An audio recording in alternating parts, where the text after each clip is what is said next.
কাউরে থাকতে দেয় না, দুনিয়া কারো সাজ গ্রহণ করে না। যত যত্নই করো না কেন, যত আদর করো না কেন, দুনিয়া লাথি মেরে কবরে পাঠায় দেয়। যাও থেকে বেটা, যা যাও, শীতবন থেকে যা। তোরে কে ধোকা দিল? তোরে কে বললো বিল্ডিং এত মজবুত করলে তুই আর মূর্তি না? তোরে কে বললো SS5 এর গেট লাগাইলে তুই আর মূর্তি না? তোরে কে বললো সেগুন কাঠের দরজা লাগাইলে তুই মূর্তি না? তোরে কে বললো গ্রিল মজবুত করে দিলে তুই মূর্তি না? কিরে কে তোরে বল? দুনিয়া লাথি মারে, যাবে ইমান। আমার কথা কোনোদিন মনে আসে না, আয় কবরে আয়। হাদিসের মধ্যে আছে নাফরমানকে কবরে নেওয়ার পরে কবরের ডান দিকের মাটি বাম দিকে, বাম দিকের মাটি ডান দিকে, এত জোরে চাপ মারে পুরা হাড্ডি মেরুদণ্ড কড়কড় করে সব ভাঙা গুড়া গুড়া হয়ে আছে। কবর বলে, বেটা বেঈমান, তোরে বহুদিন ধরে তালাশ করছিলাম, অপেক্ষা করতেছিলাম, তুই আইবি কোন দিন? আজ আসছিস। তুই জানোস না আমি কি? আনা বাইতুদ দুধ, আমি কবর পোকামাকড়ের ঘর। আনা বাইতুল ওয়াহদা, আমি কবর একাকী থাকার ঘর। আনা বাইতুল গুরবা, আমি কবর অপরিচিত ঘর।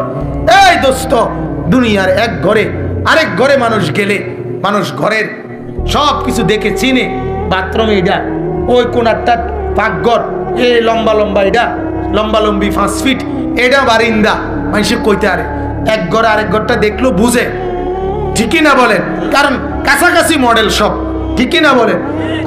কবর ডাক দিয়া বলে, বান্দা শোন, আমি কবর অপরিচিত ঘর। এই ঘরে আসলে জগতের কোনো ঘরের সাথে মিলবে না, তুই এই ঘরের কিচ্ছু খুঁজে পাবি না, এই ঘরের কিছুই চিনবি না।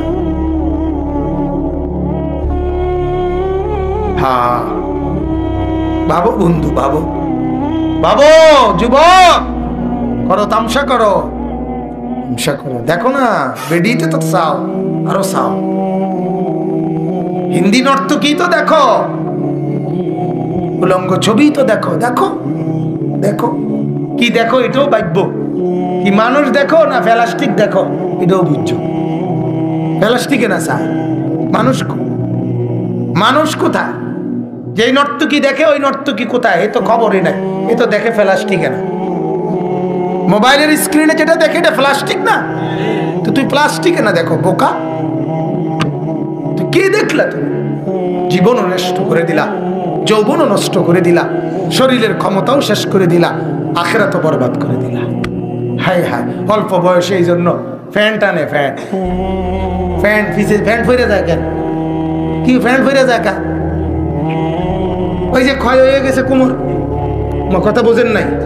উলঙ্গ ছবি দেখতে দেখতে, জিনা বেবিচারের দৃশ্য দেখতে দেখতে, অসভ্য মেয়ের পিছনে হাঁটতে হাঁটতে কোমর নাই তো ওনার, এই জন্য কেবল ফ্যান টানে।